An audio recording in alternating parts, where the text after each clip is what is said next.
దివంగత నేత తూర్పు పశ్చిమ గోదావరి జిల్లాల ఉపాధ్యాయ ఎమ్మెల్సీ శ్రీ షేక్ సాబ్జీ 59వ జన్మదినోత్సవాన్ని ఏలూరు స్థానిక కొత్త బస్టాండ్ దగ్గర గల ఆర్టీసీ విశ్రాంతి ఉద్యోగుల సంఘం నందు ఘనంగా జరపబడింది.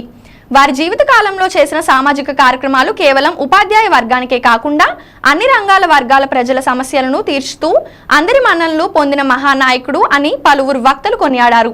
ఆయన సామాజిక సేవ నిమిత్తం తనకున్న ఉపాధ్యాయ సర్వీసు 5 సంవత్సరాల కాలాన్ని వదులుకొని సుమారు 1,50,00,000 రూపాయలు వదులుకొని ఉపాధ్యాయ కాలాన్ని ప్రజా సంక్షేమం కోసం మరల్చుకొని రాజకీయాల్లోకి వచ్చి సేవలు అందించిన ధన్యుడు శ్రీ షేక్ సాబ్జీ అన్నారు. పేద పిల్లల విద్యాభ్యాసం కోసం, పేద ప్రజల ఆడపిల్లల వివాహాల నిమిత్తం, గృహ నిర్మాణాల కోసం సహాయ నిమిత్తం, తన దగ్గర పనిచేసే సిబ్బంది కుటుంబాల అవసరాల నిమిత్తం లక్షలాది రూపాయలు సహాయం చేసిన నేటి ఆదర్శ నాయకుడు శ్రీ షేక్ సాబ్జీ అని అన్నారు. ఈ కార్యక్రమంలో SC ST vigilance committee number, మానవతా సామాజిక సంస్థ శ్రీ మేతల అజయ్ బాబు, మానవతా సంస్థ డెవలప్మెంట్ చైర్మన్, రాష్ట్ర కార్మిక వెల్ఫేర్ కమిటీ రాష్ట్ర అధ్యక్షులు శ్రీ దేవరపల్లి రత్నబాబు, ఏపీఎస్ఆర్టీసీ కళాకారులు మరియు విశ్రాంత ఉద్యోగులు, కమిటీ జిల్లా ప్రధాన కార్యదర్శి టి రామకృష్ణ ఆయన చేసిన సేవలను గుర్తు తెచ్చుకొని సభలో పాల్గొని ఘనమైన నివాళులు అర్పించారు. 15/12/2023న పశ్చిమ గోదావరి జిల్లా ఆకివీడు మండలం చెరుకువాడ గ్రామం వద్ద జరిగిన కార్ యాక్సిడెంట్లో శ్రీ సాబ్జీ పరమపదించినారు. ఈ సంఘటన మీద మా కుటుంబ సభ్యులు అందరము అనుమానాలు వ్యక్తం చేసి లిఖితపూర్వకంగా ఫిర్యాదు చేశాము. మీడియా ద్వారా యావత్ ప్రపంచానికి మా యొక్క అనుమానాలు వ్యక్తం చేశాము. ఇప్పటి వరకు జరిగిన దర్యాప్తులపై పలు అనుమానాలు ఉన్నాయి. దీనిపై ప్రస్తుత ప్రభుత్వం సమగ్రమైన దర్యాప్తు చేయించి ఈ కేసు పునర్విచారణ చేసి కుటుంబానికి న్యాయం చేయవలసిందిగా కోరుచున్నాము. ఆయన అహర్నిశలు కృషి చేసి ఆయన జీవితాంతం కూడా సమాజం కోసం పాటుపడినటువంటి మహనీయ వ్యక్తి. ఆయన ఈరోజు మన మధ్య లేకపోవడం చాలా విచారకరమైన విషయం. ఆయన ప్రతి స్కూల్కి కూడా సందర్శించి అక్కడ ఉన్నటువంటి లోటుపాట్లు ఏమున్నాయని చెప్పేసి విద్యార్థులను దృష్టిలో పెట్టుకుని, ఆ స్కూల్ యొక్క పరిస్థితులను దృష్టిలో పెట్టుకొని అనేక విధానాలు ఇచ్చి పిల్లల యొక్క అభివృద్ధికి ఎంతో కృషి చేసేవారు. అలాగే ఆయన ప్రతి ఉత్సవంలో కూడా ఆయన పాల్గొని పిల్లలకి ప్రోత్సాహకాలు ఇస్తూ ఆయన జీవితాన్ని చివరి వరకు కూడా గడిపారు. మరి ఆయన ఉద్యోగానికి రిజైన్ చేసి పార్టీ బలపరిచిన మీదట ఆయన 5 సంవత్సరాల కాలాన్ని ఉద్యోగ కాలాన్ని వదిలి సుమారు 1,50,00,000 రూపాయల జీతాన్ని కూడా వదిలి ఈ సమాజ సేవ చేయాలన్న ఒక దృక్పథంతో రావడం జరిగింది. ఈ క్రమంలో మరి ఎమ్మెల్సీగా మండలిలో, శాసన మండలిలో అనేక సమస్యలు ఆర్టీసీకి సంబంధించి మాట్లాడారు. అదేవిధంగా అన్ని రంగాల్లోనూ కూడా ఎవరైతే ఈ సమస్య ఉంది అని చెప్పి ఆయన దగ్గరికి వెళ్ళిన వెంటనే ఫోన్ చేసి సంబంధించిన మనిషికి, ఆఫీసర్కి ఫోన్ చేసి ఆ సమస్యని స్పాట్లో పరిష్కరించేటంత ఆయన శక్తి సామర్థ్యాన్ని సంపాదించుకున్నాడు.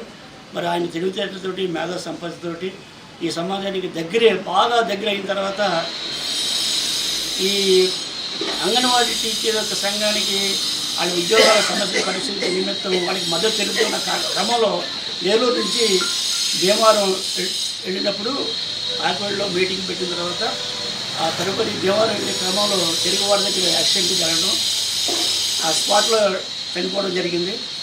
సాబ్జీ గారు ఎమ్మెల్సీగా పోటీ చేసిన తర్వాత ఆయన అనేక కార్యక్రమాలు చేపట్టాడు. ఆయన ఏలపురి బాలోత్సవాలని పిల్లల్లో ఓ సృజనాత్మక ఆలోచన తీసుకురావాలి. నేటి విలువలు కోల్పోతున్న విద్యార్థుల పిల్లలు వాళ్ళు విలువలు పెంచాలి, నైతిక విలువలు పెంచాలని ఏలపురి బాలోత్సవాల్లో నడుము కట్టి ఏలూరు పట్టణం జిల్లాలోని ఏలపురి బాలోత్సవాల కార్యక్రమం ఏవేవి విజ్ఞాన కేంద్రాలుగా అనేక కార్యక్రమాలు చేసి, అలాగే సిపిఎం పార్టీలో కమ్యూనిస్ట్ పార్టీకి సంబంధించిన ఉద్యమాల్లో కూడా పాల్గొని వాటిలో పోరాడిన మౌలిక వ్యక్తి ఆయన. ఒక యూటీఎఫ్ అనే కాదు, ఎంప్లాయీస్ ఉద్యోగస్తుడు భరోసా గుండె మీద చేసుకొని సాబ్జీ గారు మన వెనకాల ఉన్నాడు, మన నాయకుడు, నమ్మకమైన నాయకుడు, ఒక భరోసా గల నాయకుడు అనేది అందరి గుండెల్లో ఉండేది, అందరు ఉద్యోగస్తుల్లో ఉండేది. ఏ యూనియన్ చూసుకున్నా కూడా సాబ్జీ గారు అంటే ఒక భరోసాగా, ఒక నమ్మకంగా తీసుకున్నారు. ఆయన ఎన్నో విజన్స్ ఉన్నాయి, ఎన్నో రకాలుగా ఒక ఆలోచన విధానాన్ని తీసుకున్నాడు. దీన్ని ముందుకు తీసుకెళ్దాం, దీన్ని ఎలాగైనా పనిచేద్దామని చెప్పేసి అనేక దాని మీద ఎన్నో ఉడిదుడుకు కూడా ఆయన ఎదుర్కొన్నాడు. ఎమ్మెల్సీ వచ్చిన తర్వాత కొంతమంది బొంద జల్లడానికి అనేక రకాలుగా ఆయన ఇబ్బంది పెట్టడానికి కూడా చాలా సమస్యలు ఎదురు తీసుకొచ్చాడు. దాన్ని కూడా నిజాయితీ నిబద్ధత గల నాయకుడిగా దాన్ని సమాధానం చెప్పి నిజాయితీగా నిలబడ్డ వ్యక్తి సాబ్జీ గారు. రాజకీయ ఒత్తిడిలో కూడా ఎదురైనా కూడా అటువంటి వ్యక్తి మన మధ్య లేకపోవడం చాలా బాధకరం. ఎందుకంటే సాబ్జీ గారు లాంటి గుండె ధైర్యం గల వ్యక్తి మేము ఇంతవరకు చూడలే.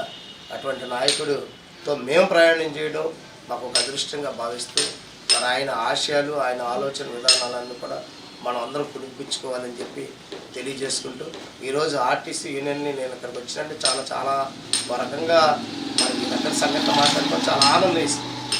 ఇందాక సార్తో ఆయనతో పెద్ద ఆయనతో మాట్లాడాను. ఆయన చెప్పాడు యూనియన్ని మేము స్థాపించి దీన్ని ఇక్కడ చక్కగా నడిపిస్తున్నాం. దీంట్లో యూనియన్లో ఆర్టీసీ సాధక బాధలన్నీ నాకు తెలుసు. మిగతా ప్రభుత్వ ఉద్యోగుల్లాగా మీకు మాకు రావాల్సిన రాయితీలు చాలా తక్కువగా ఉంటాయి. ఇప్పుడు పెన్షన్స్ ఎవరైనా రిటైర్మెంట్ రెవెన్యూ కానీ మిగతా డిపార్ట్మెంట్ కానీ రిటైర్ అయిపోతే 40,000 కాడి నుంచి 50,000 వస్తుంది.